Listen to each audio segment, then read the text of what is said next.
Thank you very much. I'm Alejandra Gonzalez Beltran. I'm coming from the University of Oxford, and I'm going to tell you about a collaborative work we did with a group of people, which I will mention throughout the talk, in different research projects and the Giga Science Journal. And this work has actually been very recently published in PLOS ONE. You will find all the information, and everything is on GitHub, the related material, etc. So this is about peer-reviewed to peer-reproduced. I'm going to be talking about reproducibility, and that we heard this morning, and there is a whole session tomorrow, and hopefully it won't be boring, as Michael said. And so we all know about the difficulties in reproducing science and how it can go wrong, and especially if we don't have the availability of the description of the experimental steps only available in narrative forms, which can be difficult sometimes, or there is missing information, and sometimes there are absence of data and absence of the software tools required and used for the analysis. But we will see that even when data and the tools are available, reproducibility can be difficult too. So for this project, we aimed at answering the question if data models and computational workflows can help in capturing the experimental processes and help in reproducing the findings. And if so, how? So we looked at a general structure of the experiments where from the design and the experimental steps that can be implemented in computational workflows, people extract conclusions, and all of these hopefully will be aggregating, and we want to preserve these workflows. So for each of these elements here, we identified different data models and computational workflow tools to help us describe each of these elements, and we investigated how to combine all this information. So for the experimental steps, we relied on the Eiza infrastructure, this developed in the group I belong to. Then we used Galaxy for the computational workflows. We used Nano publications for describing the findings of the experiment, and Research Object for aggregating and preserving the workflows. And all of this was a collaboration of the different teams, including Giga Science Journal, who provided the infrastructure for the Galaxy server, Giga Galaxy, and their database, in which they published large data sets associated with the articles. So we aim to make all these so the experiment reproducible, but also to make it fair, so that all the information is accessible, findable, accessible, interoperable, and reusable, so following the FAIR principles. So for this work, we chose an article published in Giga Science, that is the SOAP de Novo assembly tool, that was an improvement over the SOAP de Novo 1 assembler, and it was compared to different assembler tools. And we chose this in particular because the authors made a great effort in making the data available. The analysis scripts are available together with extensive documentation. And in Giga Science follows an open peer review process, so you are able to find on the website the pre-publication history, and then you can see the whole process of the publication. As I said, everything is available from the authors in SourceForge initially, and then in GitHub. And even though we found issues in terms of the reproducibility and identification of resources, as I will describe. So as I said, for the experimental description part, we relied on the Eiza infrastructure, that is a set of open source software tools that manipulate a model for investigation study assay. That's what Eiza stands for. That is a model for the description of the experimental steps. And there are a couple of serializations. One is the tabular one, And then we have also an RDF representation of this information. So the Eiza infrastructure is being used in several databases, for example, metabolites at EmboliBI, and it's adopted by GigaScience, which accepts publication of data described with Eiza, and also the Nature Publishing Group scientific data.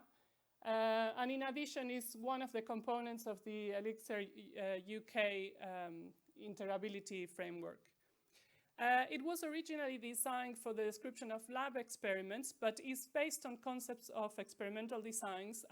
And here I will show how we used it also for this description of a computational experiment, as in the case of SOAP de novo 2. So in this case, so the article didn't explicitly identify the different variables. So we first had analyzed the article in terms of predictor variables and response variables, and we identify the genome assembly algorithm as one of the predictor variables and the genome size as the other one. They compare SOAP de novo 2 against SOAP de novo 1 and all pulse LG, and they apply it to 3 different genome sizes from bacterial genome, insect genome, and human genome.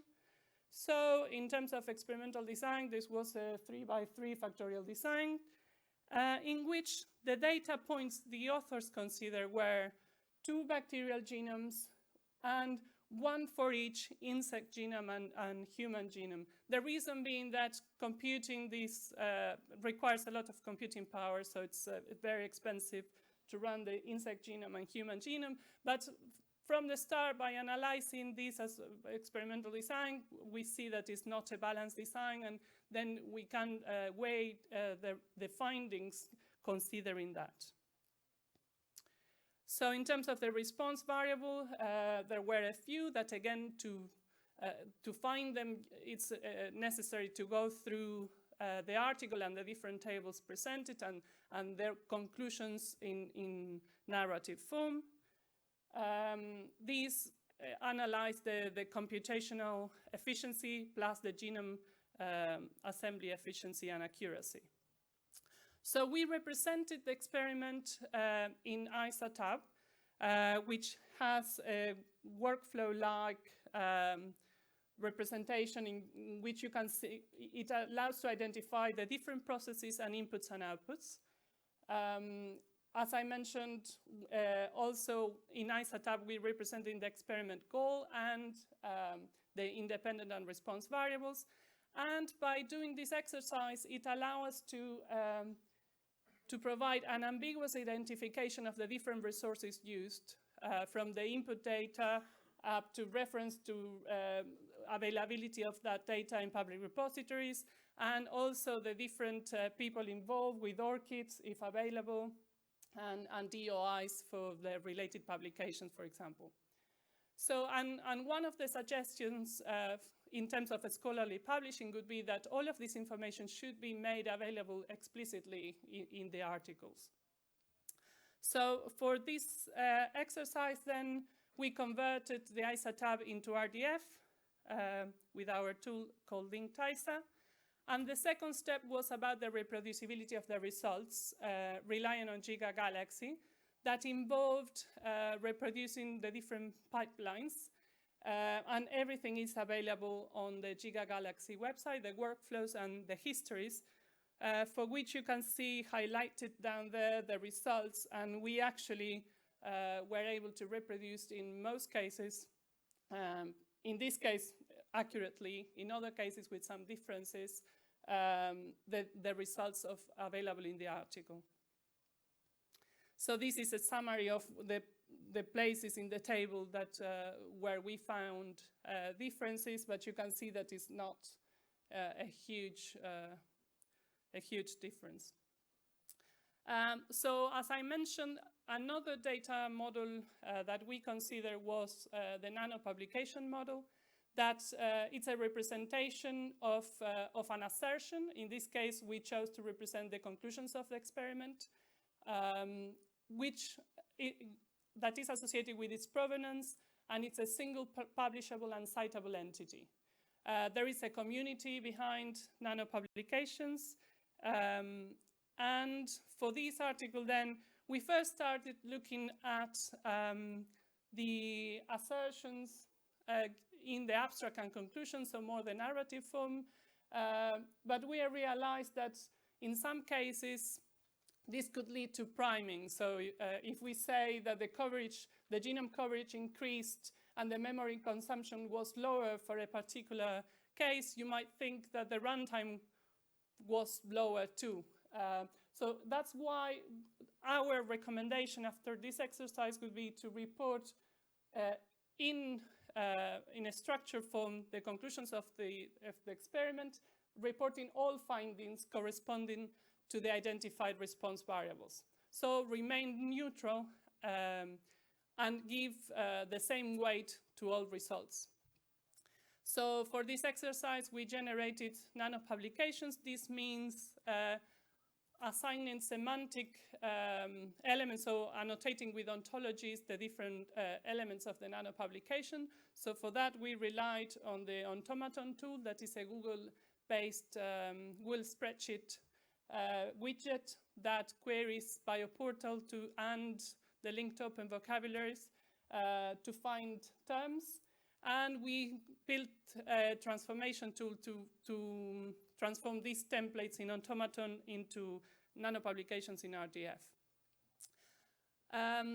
But we were also interested in linking the Nano publications, so these statements of the results, with the experimental description. And we did that through, again, linked data and linking all the different terms.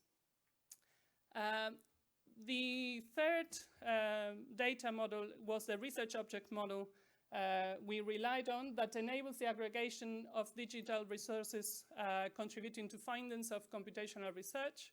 And you will hear more about this tomorrow.